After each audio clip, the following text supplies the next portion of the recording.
On behalf of the city, I'd like to welcome you to the third of the public sessions at the front end of the city's strategic planning process. And a few years ago, the city tried to develop a strategic plan on an annual basis. And then about 3.5 years ago or so, they started a cycle where they do planning on a 3 to 5 year basis. And that's been a very helpful thing. And we're kind of at that point again where we're starting over on sort of the big end of the cycle. So my name is Ginny Tribe, and I'm a facilitator. I don't work for the city. I was just passing by. It looked interesting, and I thought I could wear a mic and I could come in. I'm here as the facilitator to provide some process and some objectivity so that you don't get in arguments with the mayor because he's here and arguments with Linda. So we'll take care of that. We have 3 things that we want to do tonight. And we'd like to try to be as clear as possible about these because there's been some confusion, particularly at the second meeting. Number 1, we would like to be able to expose you to what I think is sort of provocative information about what's going on in the county. So, you know, like this one. It's very difficult to find statistics that go down to town and city level in Montana, but we have pretty good statistics related to the county. So the first thing that we're going to do is expose you to some things that we consider to be elements in the operating environment. That's a sort of a traditional strategic planning tool. We're going to, instead of asking you to identify those things, we're going to take some information from county statistics and some from the city and present those to you.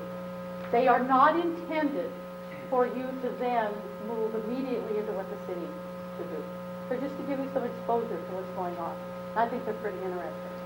The second thing that we're going to ask you to do is respond in some small groups to 6 questions or sets of questions that the city council and the department personnel for the city identified because they're questions that they would like to hear you respond to.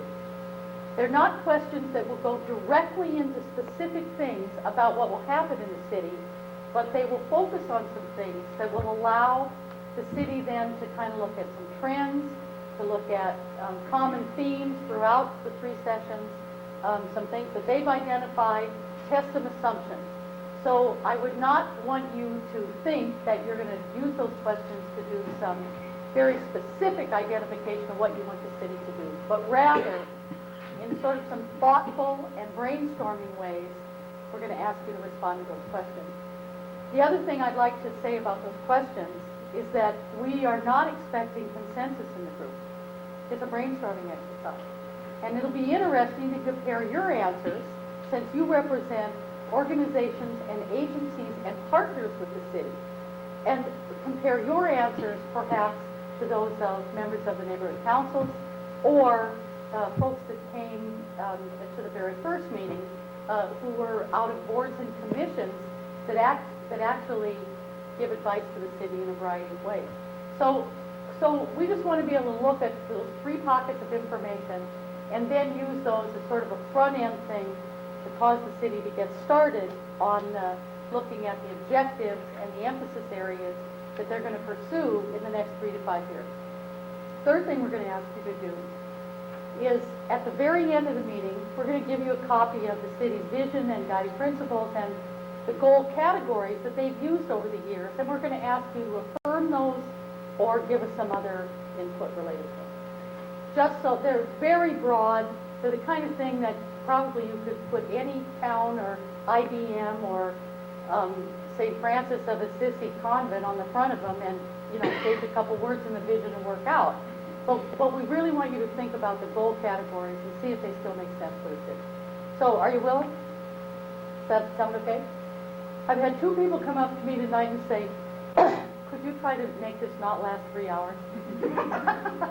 And so the first one we managed, and the second one we went over. So I figure we'll probably get out of here somewhere around 3 hours, unless we really move it along, and it depends on how much discussion there is. The other thing that we wanted to ask you is, are there any cell phones on in the room? And if there are, if you could turn them off because they interfere with the MCAT mics and filming, and it just doesn't work. So if you'd leave those off. And then the second thing, at the end of the meeting, would you carry your chair back so we can line these up? Because they have a meeting in here very early in the morning, and that way the custodians won't have to do it. So you all right? Okay. So then I'd like to start, if I could, by introducing Mercatus. You may have seen him before somewhere. And he's going to talk a little bit about the business of sort of demographics and economics, and then you'll hand it over to Cindy. All right. Well, first of all, thank all of you for coming. We do appreciate this. This is an exercise that we only do every 4 years, and we try to put together a 5-year plan. And we're constantly updating that plan as we go from year to year, but we only do the main thing once every 4 years. First thing I wanted to do is just talk a little bit about our own local kind of operating environment, and that has a lot to do with our budget. And so this sheet, and let's start kind of from the back. So the staple, at least the one I have, would be in the lower left-hand corner. And this is our city budget, all funds.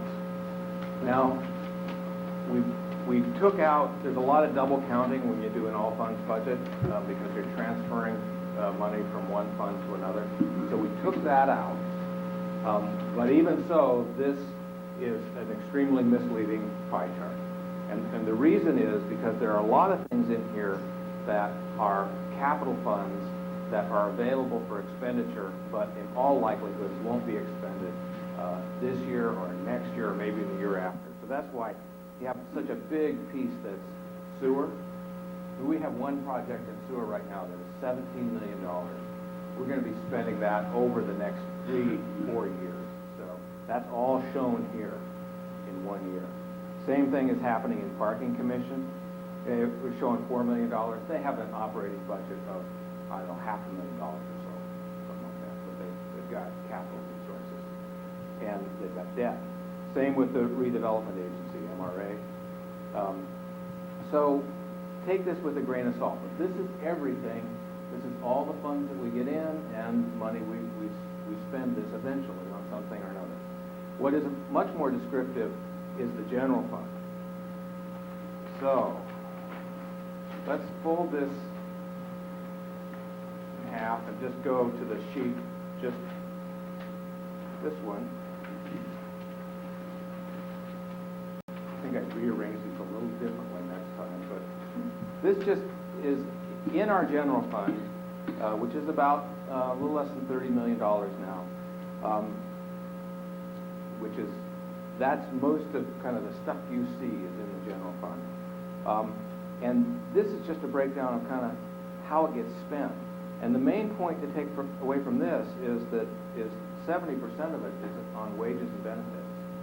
And so the bottom line here is that the city of Missoula, 400 employees, is really an entity, a corporation, a municipal corporation, that is primarily, what makes us work is the people who work for us. Now, about half of that 400, those 400 people are police and fire. Another big chunk are streets, a big chunk are parks. Those are the 4 basic things we do. Police, fire, parks, and then public works type thing that we spend money on. The other big thing that we do that generates a lot of controversy is planning. We don't spend as much money on that, but we spend a lot of time and attention on it. And one of the huge distinguishing factors about the things that we do is that in an economic sense, they are what are classified as public goods. They are the kinds of things that they could be done by the private marketplace, but it is a lot cheaper for all of us collectively if we do them together. You can get police services. You can go out and purchase those. You can buy security systems, things like that. But if everyone has to do that, it costs a lot more than if we do it collectively. Same thing with fire, same thing with streets, same thing with parks. We have a really classic private park system. Those are half-acre, 2-acre lots. It's big backyards. But it's a lot more cost-effective, particularly for a city, if you build parks. So those are the kinds of things economic goods and services that have that particular characteristic, those are the things that we specialize in. And we do some other things too, but that's where we really put most of our money and energy. Let's go to the next page then. General fund expenses. And just, it's a breakdown, kind of what I just told you. Police is 25% of the general fund. Fire's 23%. Public Works is 17%. Parks is about 8%. That chunk over here that says non-department, 8%, well, that's our pay plan is in there and some other things, so that gets largely distributed back to all these various entities. It just doesn't happen until later on in the year. It doesn't happen until much later than after we set our budget. Administrative services and city council and the mayor's office, those are all there to support all those other things.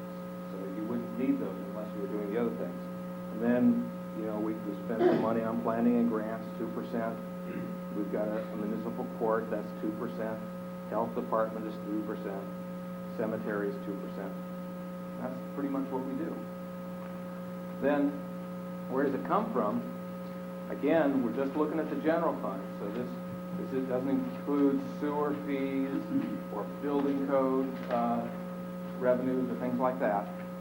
But, the bulk of our money comes from property taxes, 66%.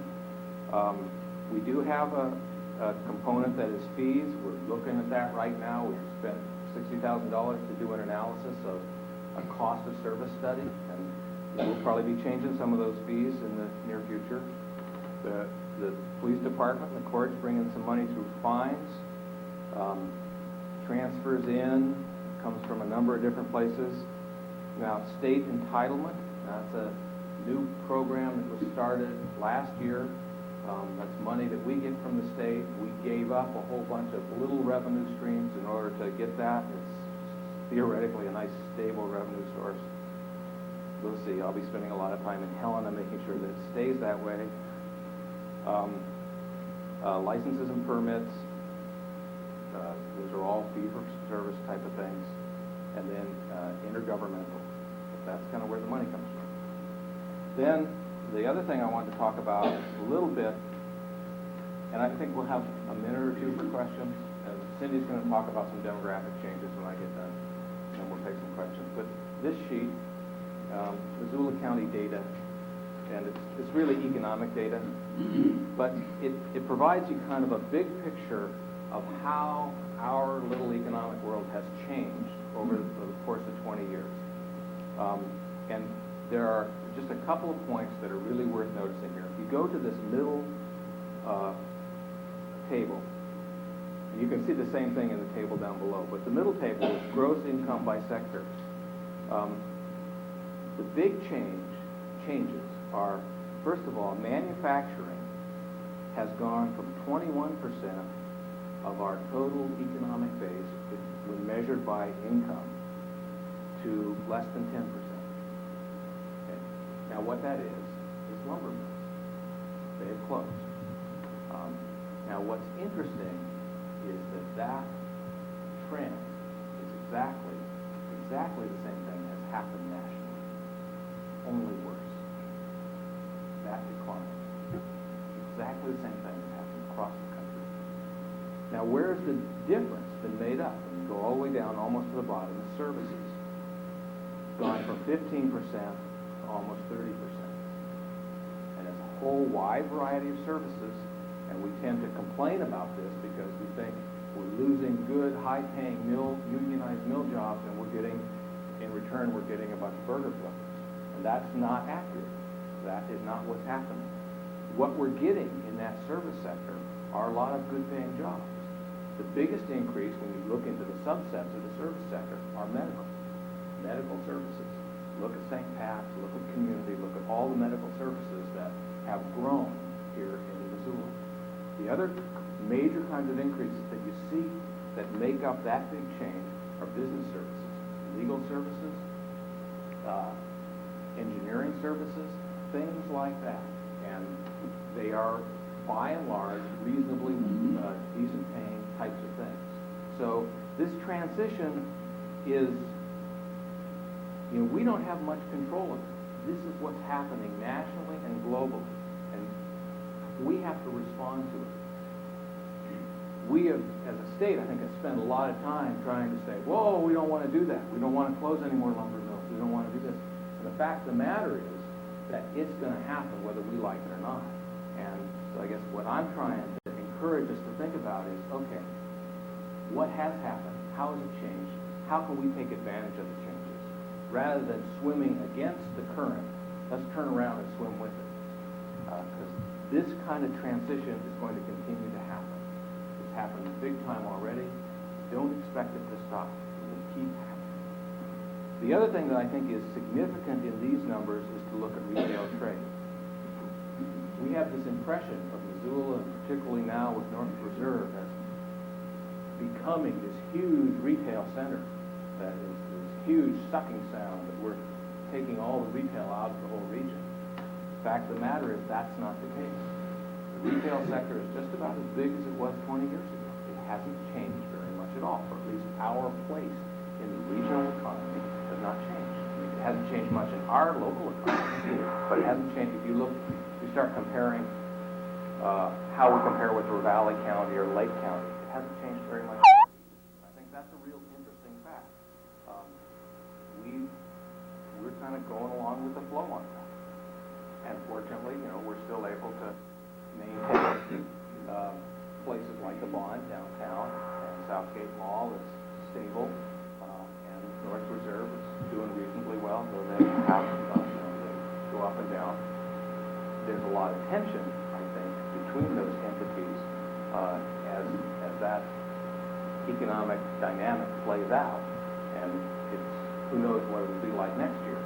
But in general, that part of our economy hasn't changed a whole lot. I mean, it's changed in the way we do marketing. There's a huge shift to big box and national changes and things like that. But in terms of how much weight it plays in the whole Missoula economy, it hasn't changed that much. So that's all I have. Cindy, do you want to talk about the demographics? What I'll do is go over some bits and pieces of demographic data. I'll try to speak to some of the issues that were raised and give you some questions too. It was really difficult to try to decide which data to provide tonight. How do we really describe the demographics of Missoula, and how might we indicate how Missoula has or hasn't changed over time? So this is not by any means a full diet. It's bits and pieces off of a really big smorgasbord. But we think that it might give you a sense of what some of the most key changes have been over time. The very first page of this packet shows how population has changed just in pure numbers from 1950 through the year 2000. We've indicated incorporated area versus unincorporated area. There was a question about, well, how has the city population changed compared to the county population? Because the city continues to annex property and grows largely through annexation, it's very difficult to say what is true growth within a city as compared to growth countywide. But this chart indicates, at any rate, how the city or the incorporated area has grown versus the unincorporated area. What you'll see also is that, except for a brief span of time from 1970 into the 1980s, the incorporated area really did contain the bulk of the population within the county, where there were services and where there was adequate infrastructure. We since have sort of gone back to the future in the sense of how proportionately population resides in the incorporated area versus in the county. But again, that was largely through annexation measures. The next chart indicates how Missoula County has grown compared to other counties in our western region. Missoula is the second fastest growing county. Ravalli County has grown greater than Missoula from 1950 through the year 2000. But Ravalli County's population really started to take off in recent decades. Missoula, you'll see down on the bottom chart, has sustained a relatively greater amount of growth through those decades than any other county. As a region, western Montana has been the fastest growing region in the state. It used to comprise approximately 20% of the total population, and in recent years it's comprising more close to 30% of the total state population. So increasingly the western region and also increasingly Missoula County within the western region are becoming important population centers. The next page breaks population growth out by age cohort. These tables were prepared at a time when we were particularly interested in looking at what was happening with school-age children. So you'll see that we're looking at age cohort of children under age 5, and then those who are in grade school, middle school ages 5 through 14, high school ages 15 through 19, and adults. And what you'll notice is that as a percentage share of population, the school-age children are in recent decades about equal to what they were in the 1940s in terms of comprising a proportionate share of total population.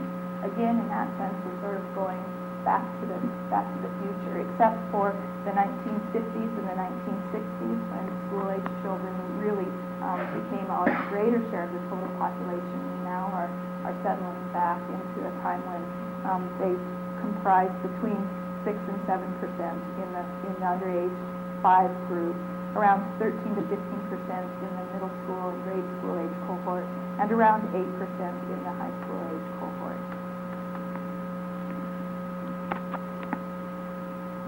The next chart shows percentage change.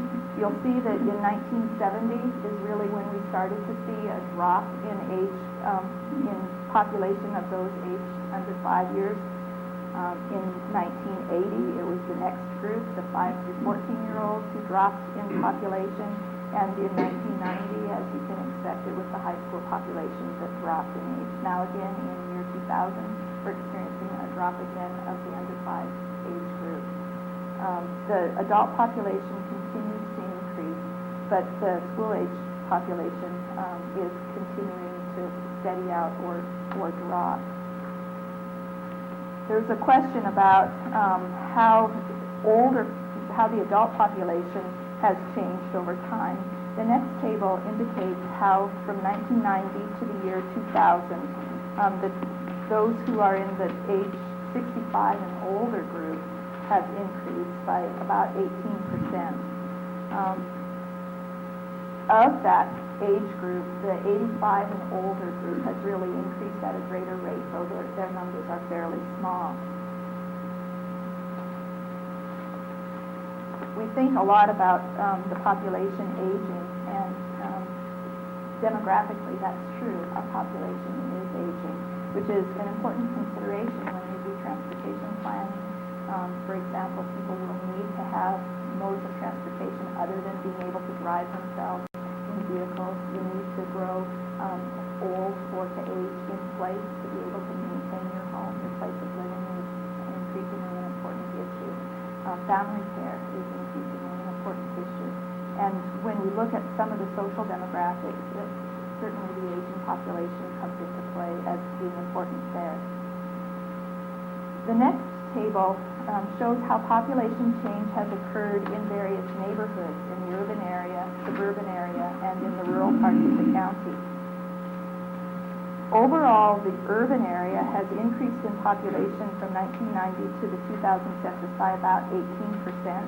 But when you look at it at a neighborhood level, there really is varied experience in the city or in the urban area. The city center, for example, reported a loss of population. The Slant Street neighborhood increased by only about 2%, and there are other neighborhoods in the urban area that increased significantly. It's probably not a surprise that the airport Mullen Road area increased by as much as 54% in the last decade.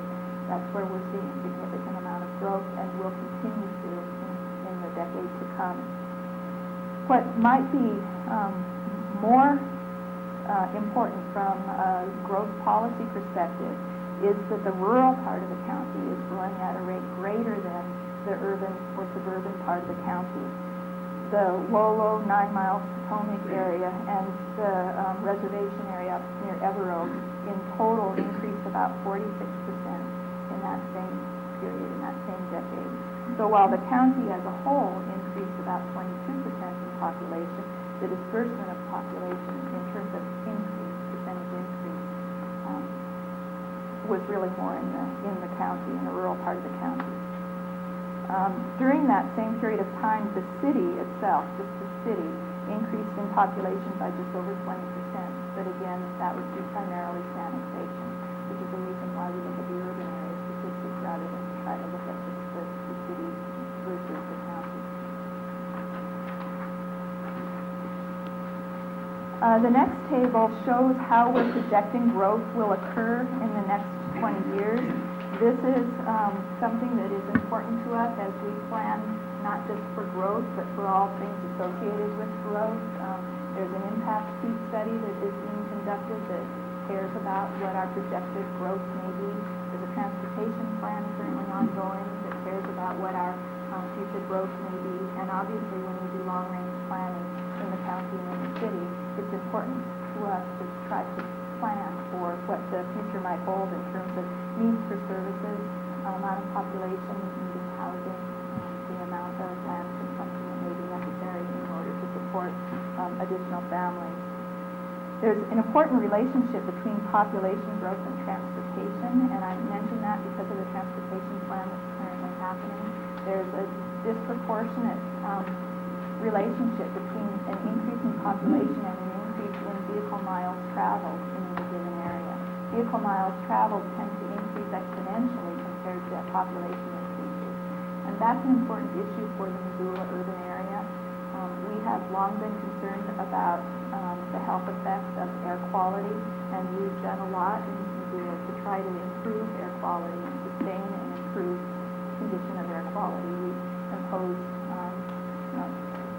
controls on fireplaces and done other things. Right now, our single biggest threat to air quality is the particulate that's created from vehicular traffic.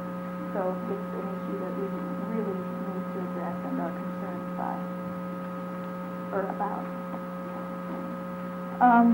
Regarding public school enrollment, the next couple tables look at that over time, over the last decade. You'll see that elementary school and total school enrollment in the county has declined in recent years. However, secondary school has continued to experience slight, modest increases. Again, that corresponds with the population tables that we saw previously. We were particularly concerned about our experience of lost school-age children and the prospect of schools closing in Missoula. So we took a look at what Missoula County's experience has been compared to the experience statewide, and also the experience in the nation. And so this chart, the next chart, shows you that compared to Montana's experience, Missoula County really has experienced less a decline in school enrollment compared to the national average. Of course, we still are in a state of decline, while every year nationally that school enrollment has increased. But our rate of decrease has not been as bad as what has been experienced in Montana, for whatever factor. The next page shows what the sheriff, city, and total 911 responses have been from 1992 to 2001. This was a chart that was of interest because we often associate population growth with calls for service. There's a concern that with increased population we'll have increased rates of crime, and that's a problem, that's a concern for both. In fact, over the last several years, we haven't experienced the same rate of increase in 911 calls that we've experienced in terms of rate of increase of population. In fact, in 1999, the crime rate in Montana overall went down also. But the incidence of reported serious violent crime in the same period, though the 911 calls have gone down, the reported incidence of serious violent crime has increased in the same period in Missoula and in Montana. In Missoula, in fact, the number of primary victims of violent personal crime, of domestic violence, is continuing to increase, and we support a crime victim advocate program in Missoula City and County. We saw in the first quarter of this fiscal year 40% of the total primary victims of domestic violence that were served in all of last year, just in the first quarter of this year, which is a very troubling statistic indeed. The chart on the back of the page shows you what subdivision activity in the city and the county has been from 1990 through the year 2001. To provide some perspective or context for this, in Missoula County, only about 3.8% of all land is currently used for residential purposes. In fact, only about 19% of all the land in the county is non-corporate private land. So when we're talking about the county, we're really only talking about a small portion of the county.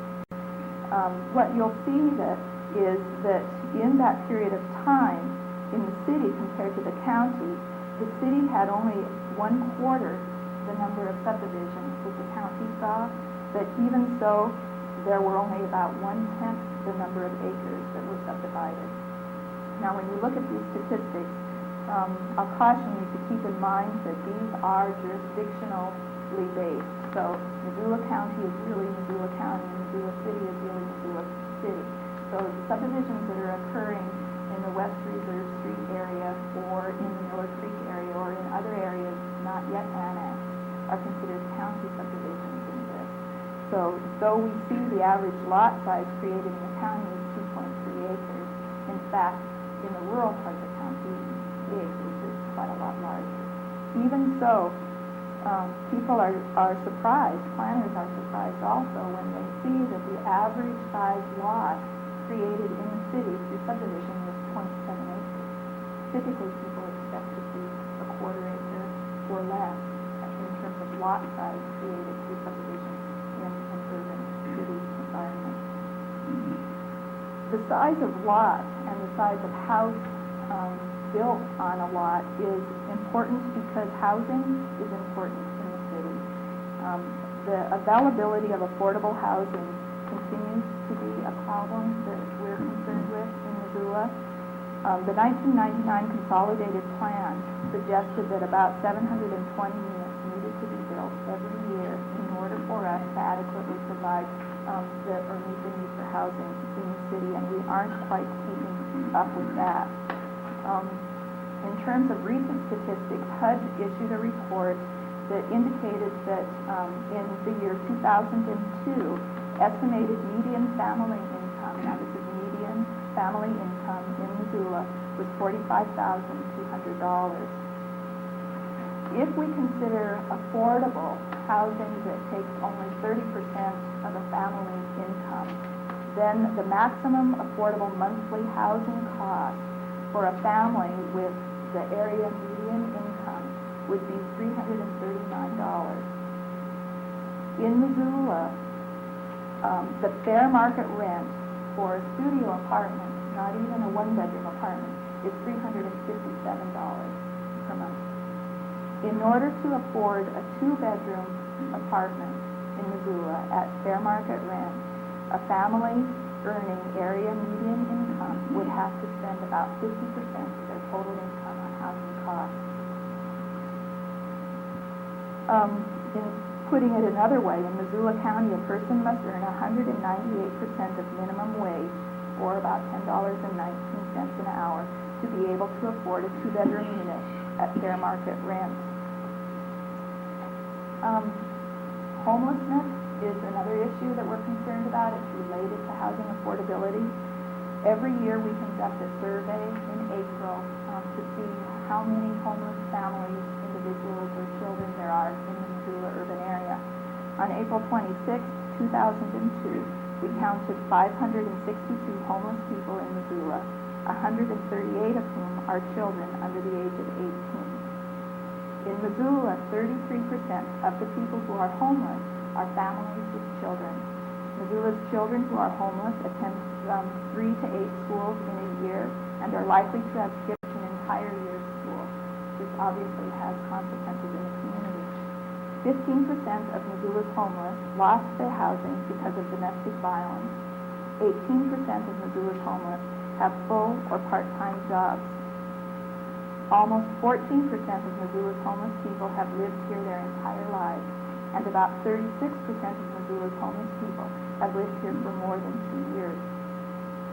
In Missoula, 39% of the people who responded to the annual homeless survey report that mental illness contributes to their homelessness. Almost half of the respondents report that they need mental health care or medication. The list of resources, that was a question that came up in the previous session. The list of resources that Missoula's homeless report having the greatest need for were medical care, job training, skills development or counseling, food and clothing, mental health care and medication, and transportation. So I'm going to move us into the next exercise if I could.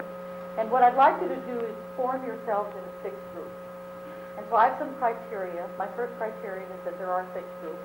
Second one is that they're relatively the same size. But the third criterion is that they're diverse. And you don't maybe all know each other, but I'd rather that you work with people that you don't know than somebody that you talk to every day.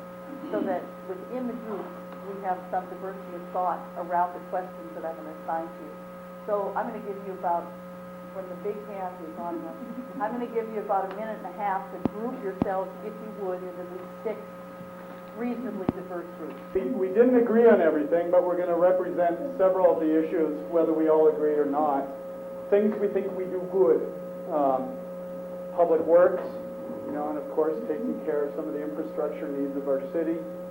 Communication was brought up as how the city communicates with its citizens. And it doesn't mean we don't think we can improve on some of these things. Planning. And the other is because we think we're doing some good planning work, we don't necessarily feel we've gotten to the places that we think we can do this good planning work and see some of the results, but we're beginning to, and that's an encouraging thing for us. Redevelopment work within the city urban areas, we think has some really positive elements over the past 10 years. Acquiring parks, open spaces, and trails with caveats. Just acquiring them doesn't necessarily create opportunities for everyone, and there are certainly places within our urban areas that are blighted, and we need to continue thinking about how these types of resources help us stay healthy as a citizenry. Things we do not so good. A lot of our discussion centered around growth issues. Things about traffic and congestion and control of traffic. We don't think we solved those. Affordable housing issues, still very, very absent from how we deal with growth. Densities and infill, we had some heated discussions about what that meant, not unlike the rest of our citizenry, and what it could mean. And then we talked about areas like the university area, which is one of the most coveted areas in town, and yet the densest area in town. Why? Partially because of some of the design standards that apply in those particular neighborhoods, whereas other neighborhoods that may not be nearly as dense may not look and be as attractive because they fail to have design standards. We talked about the need for continued investment in our health and human services, feeling that not only some of the trends we heard tonight, but some of the other analysis that we felt over the years, we need to think more about how to advance our ability to meet the demands that will be coming down the road when we think about how we're doing as a citizenry in general. And then another area we had some discussion on economic development issues. Some of us felt our wages were pretty slacking, and that although we may seem and appear to be on a higher percentile or close to national average or above it in some places, perhaps if we looked at the profile of those jobs and the salaries, we might find some real gaps between the very top and the very bottom, and considered what it would mean to be able to advance higher waging living wage jobs and whatever you might think that might be, within our community, so people might not have to work 2 or 3 jobs, and what that might produce in a healthful environment for us if we all had more time to invest in each other, in ourselves, in our families, in our community. How would we spend another dollar? Well, here's our pie. So you can see that we fell short of exactly how to spread this dollar out. But one of the things we wanted to continue investing is not only our planning work, but the implementation of good planning that we come up with. We really talked about poverty reduction programs in our community, expecting that the needs will grow to help out folks that are trying to make it for whatever reasons may not quite be there. Things like job training, so that we can find out how to advance possibilities for folks without just handouts. There was a suggestion that we needed to invest some more in policing as we expand our urban area in our city and incorporate more community. We may not be additionally adding services that can cover that additional land mass. Health and human services. Another area, healthcare issues, not just for kids, but CHIP has brought attention to the problems of uninsured Montanans and uninsured kids. What does that do to the rest of the composition of the family in our community? Talked about mental health support, a growing need, and I think we felt that in Missoula we probably do as well, if not better, than a lot of communities. But it doesn't mean that we're at the place we need to be to serve our communities, particularly as we see more folks streaming into urban areas in Montana. And also domestic and sexual abuse support as something that not only what we heard tonight, but we hear is growing in a lot of ways. So how to spend this dollar, we didn't get to that point, but these are some of the ways and places that we think about spending. Thanks. How is the city doing on growth issues? I think that was the first one. How is the city doing in its effort to accommodate growth? And our group expressed concern about balancing the growth against environmental protection. That seems somewhat within the purview of what the city can do. Paying specific attention to water quality issues, how much agricultural land should or could be subdivided before there's a major impact. Along with that, environmental impacts of building so much parking lots, so much roadway. As we talked about, once you make a road, it doesn't seem to go away, at least not barring the catastrophe. Then we moved to transit system. And this seems like a harsh criticism. The city's not growing a transit system that makes sense. That it seems that the city is reactive to transit problems, traffic clusters, and those kinds of things. But those reactive solutions just seem to generate more. Now, and that's certainly debatable. I think one example we used was the Reserve Street. To accommodate the traffic to the Reserve Street was widened into a 60-mile-an-hour nightmare where, and I think we get into those issues a little bit, where it just seems sort of inhuman. Like a turnpike. Like if you imagine a dog, a child, an elderly person, even one of those obnoxious Velcro people on a bicycle trying to cross the street. It just, it seems like a bad 50s movie. Like the culture that doesn't care. And again, there's so many other pressures, to develop that as a market and so on. Because you'll see, I think later we have contradictory things.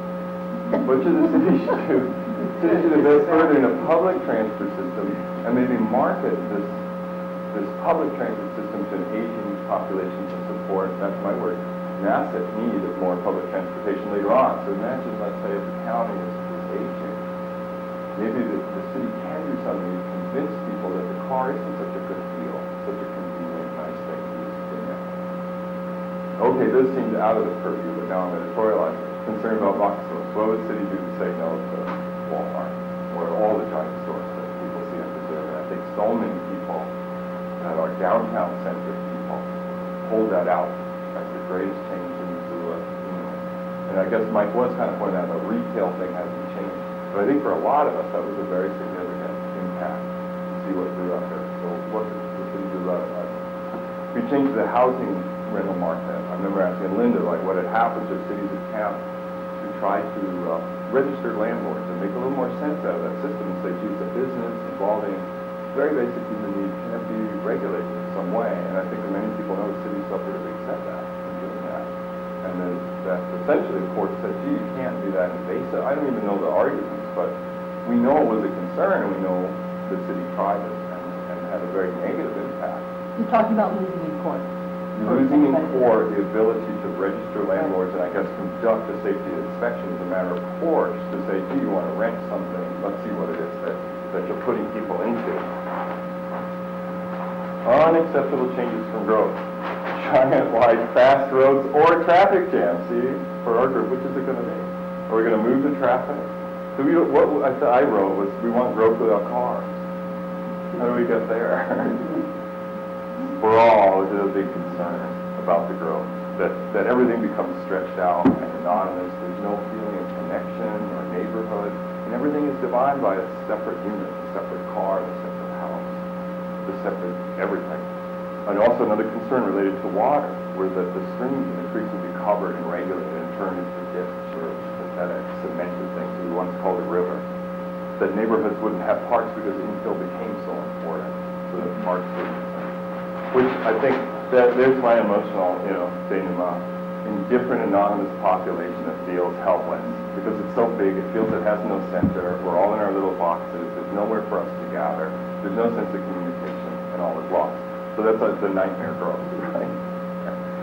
But then I think an echoing concern, growth that doesn't recognize the increased need for social services, that new needs groups might be created by rapid or some kind of phenomenon, critical mass growth of some sort, growth that refuses to pay for itself.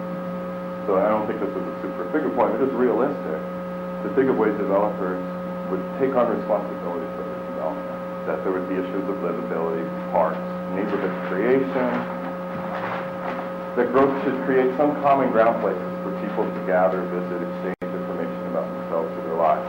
So what are we willing to do? We would be the recipients even of impact fees if they were used in a positive way to shape some of these outcomes, or of course, cheerfully make other people get it More cheerfully. Yeah, accept info as a way to reduce hardship, so that when we see, our neighbors are crowding us, or that neighborhoods need to change for that reason, we'd accept it because we've been able to achieve at least half right. Willing to pay for more studies like this one, provided they're board participants. Willing to come to more forums like this one about growth management. Think about one. Willing to fund more open space, lots, to secure more land. Willing to use transportation, public transportation more, or walk or bike or self-propel. Pay to be on the sewer. Oh, that's my final contribution. We'll accept the reputation of a flaky, progressive cow, but not self-righteous. Darn suburbanites. You could make shirts. Our question was C. In your opinion, are current financial resources available to the city adequate? And if not, what would you do to increase the revenue? And in addition to property taxes, what alternative strategies should you be considered paid for city services? Well, and what I've heard from the first two groups really permeates through our group as well. And before I go into this, what we seem to focus on also was the growth issues, the quality of life, and planning. And so far I'm hearing that, from the other two groups. But to answer the resource adequate question, we really felt that we might barely have some adequate resources for basic needs, but we feel we only barely need that. We don't feel it's adequate for any unplanned expenses. An example of the $17 million that they're spending for the sewer piece, we're going to have continued sewer expenses as we grow, and there may be some other unplanned expenses. We don't feel that there's enough in the reserve to meet those needs. Certainly social services has been a constant theme. I couldn't let that go in the business that I'm in. And quality of life, we really want to see the growth maintain or improve our quality of life, and we don't feel that we have the resources right now to do that. And amenities kind of is the category for all of the et cetera that we need to put in there. And we also felt that our adequacy depends on our vision of our community. And I know we weren't supposed to go to vision, but it goes along with our concern that maybe we don't have an adequate plan. And before you can do a plan, you really need an adequate vision. And we really feel that we're about taking care of our people, as a piece of that quality of life. And we went to a need to include dialogue or coordination efforts with the county and the city, the county and the city talking to each other, because we're thinking, we're not talking to the county. Their building, there's the sprawl that was talked about before we're annexing, because eventually we will annex that property and the sprawl will already be there. We won't have any dialogue to make sure that we can meet the needs as we annex.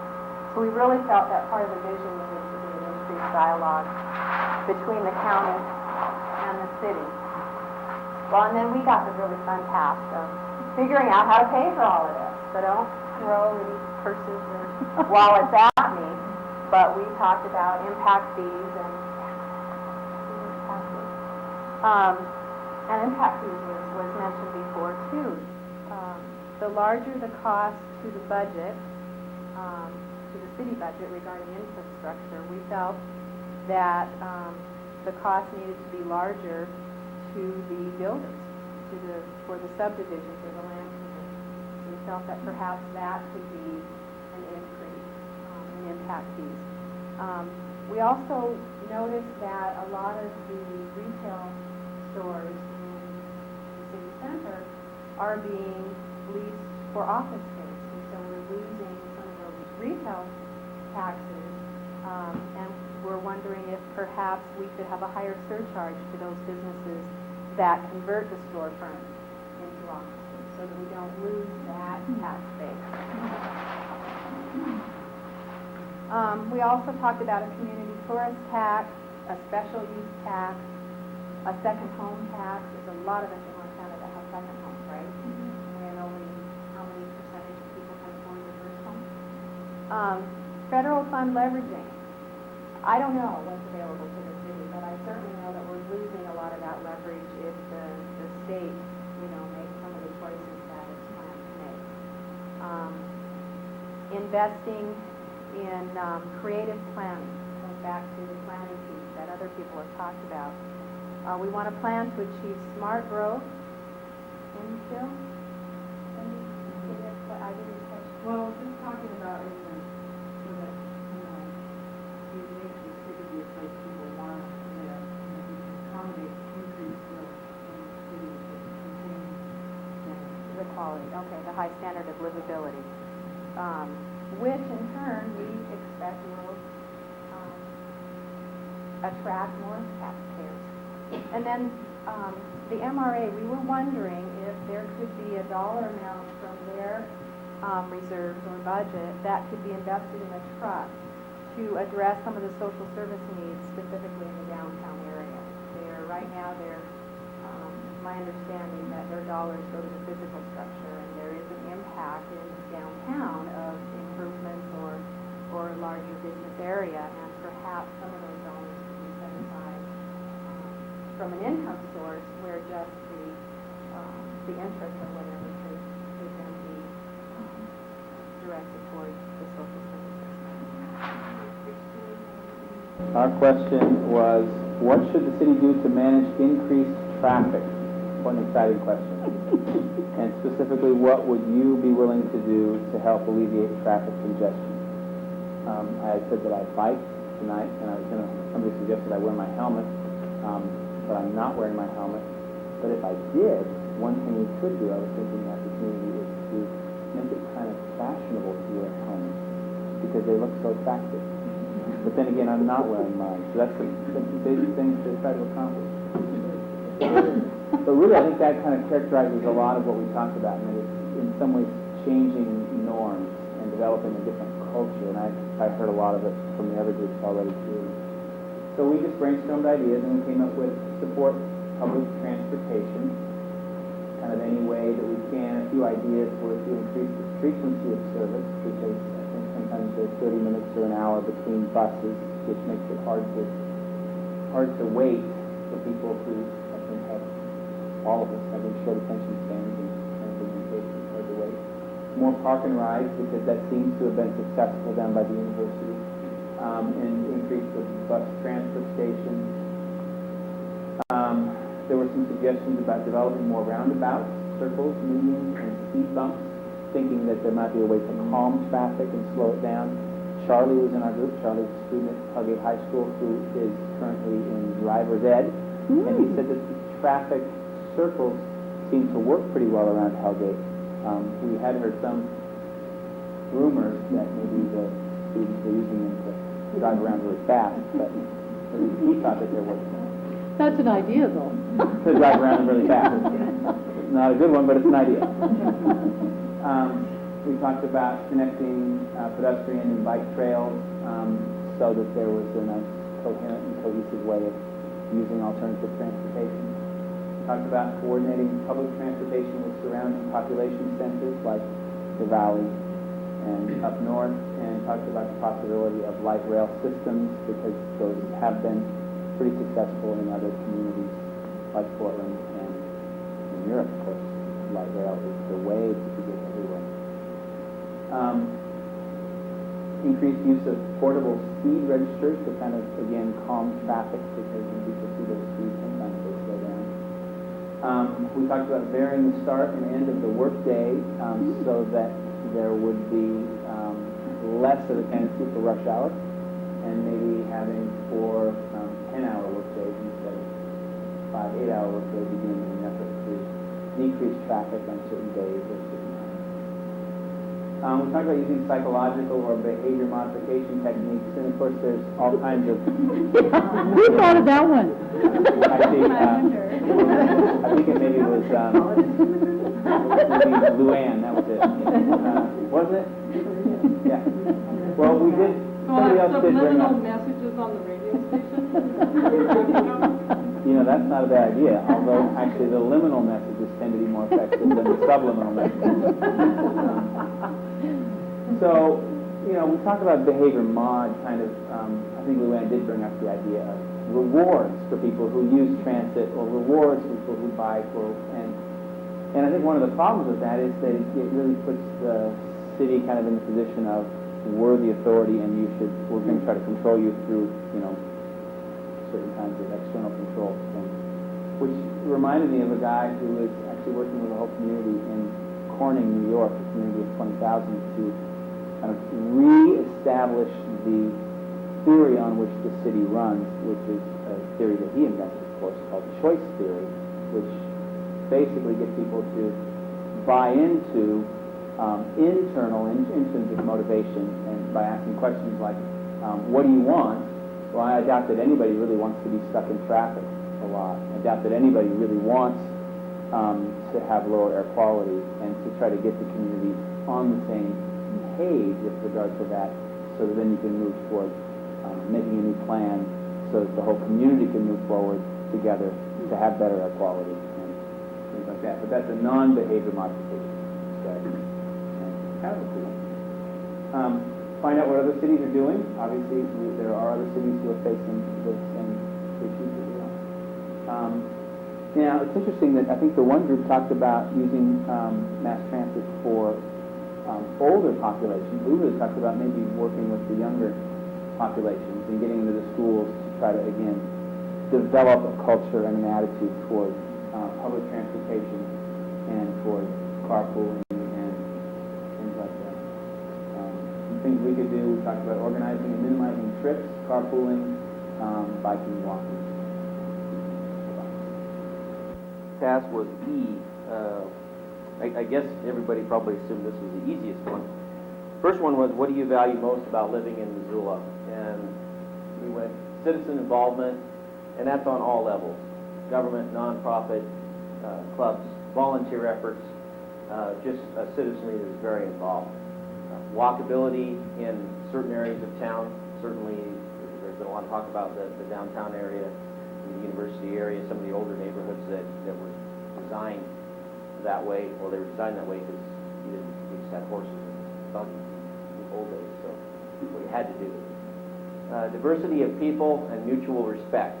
Usually, I think Missoula has a very divergent population, and even talking with people in other towns that are a little more have a little more homogeneous society, they even say, well, you know, at least you guys got some crazies and whatnot, so it changes things up a little bit. Progressive vision and self-concept, just like what we're doing right now, we're talking about where we want to be, what we want to see, and not just complaining about it after it happens. Opportunities, culturally, educationally, recreationally, there's tons of opportunities in this surrounding area that we have. Trails, open space, parks. Missoula has had a rich history of fantastic areas, and we're adding to those now. It's a friendly town overall. I think people just are more or less friendly. Economic opportunity. I think especially with small businesses attached to a global economy, there are a lot of businesses in Missoula that nobody knows anything about, and they don't do business in Missoula. They do business across the state, across the country, across the world, and a lot of them like it that way. Small business is what Montana's made out of. It's what the United States really is made out of. It's what pushes everything, and there are a lot of opportunities here. If you really want to succeed and make some money, you can do it in Missoula if you really want to. It's a livable community. It's just a fun place to live. I know a lot of people that love to live here. Number 2, what would you miss most if you moved away? Well, that's kind of the flip side. Most of the items on the other side would be the items that we would miss. And then there were some other things that are things that, you know, you just think, well, yeah, I didn't miss that. Conversation of the town. You know, it's a lively town. It's a well-educated town. There's just good conversation out there. Thinkability. People think about things. Sometimes we think a little too much about things, but we do think about it. I'm not sure if that's a word or not. It is I'm now. not a teacher. And specifically, the river, Rattlesnake area, Rattlesnake Creek, I mean, just some of the things that you see, and you see them almost daily here, and it's beautiful. And you know, when I was growing up here, and I'm only 42, so I'm not that old, but when I was a young kid and I would come down to the river down here, that river was not near as nice as it is today. Number one, there were no trails or anything. You had the railroads going on the side. 2, I fished in it, but it was hard to catch fish. Now you see people catching fish right out from the Edgewater restaurant. I mean, you know, we've made a lot of progress. I remember I talked to people that, you know, when Missoula was built, the river was a way to get rid of everything. You sent all your refuse down the river. That's what rivers were for in those days. So things have changed a lot, and I think we've got to remember that, you know, it's really nicer now than it ever has been. So I think we continue to improve it, but remember where we came from. History of Missoula. Missoula is one of the most historic areas in Montana and in the West. When you really start checking out the history of Missoula, history of the Missoula Mercantile, which is now the Bon Marché, the railroads.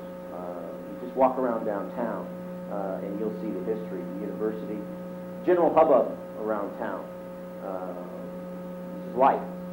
Downtown gathering places. I think most people feel it's the center. You know, we've got the carousel, the new park, the pavilion downtown. We've got the farmers market, the craft market, I guess, the Christmas gathering, the downtown Christmas stroll, things like that. The older, theaters and things like that are down here. There is gathering places, and a lot of towns don't have those, or if they did, they don't have them now. Landscape, real and man-made. Just the natural landscape, which actually everything in Missoula is man-made because it used to be nothing but prairie. There were no trees or anything. So basically, we've added everything in Missoula from the greenery standpoint. The rivers and creeks were here, but we've added the rest of it. And I think we're doing a better job now of incorporating more of that into our roads and our subdivisions and things like that. 3, what would you give up? That's the tough one, where the rubber meets the road, I guess. One person said she would give up her car for a really good transportation system. And that would mean a transportation system where you wouldn't have to wait more than 10 or 15 minutes between buses. It would take you right where you want to go and pick you up when you want to leave. I mean, that's a really good transportation system. Short drive times. I mean, we complain about our drive times and our congestion and everything right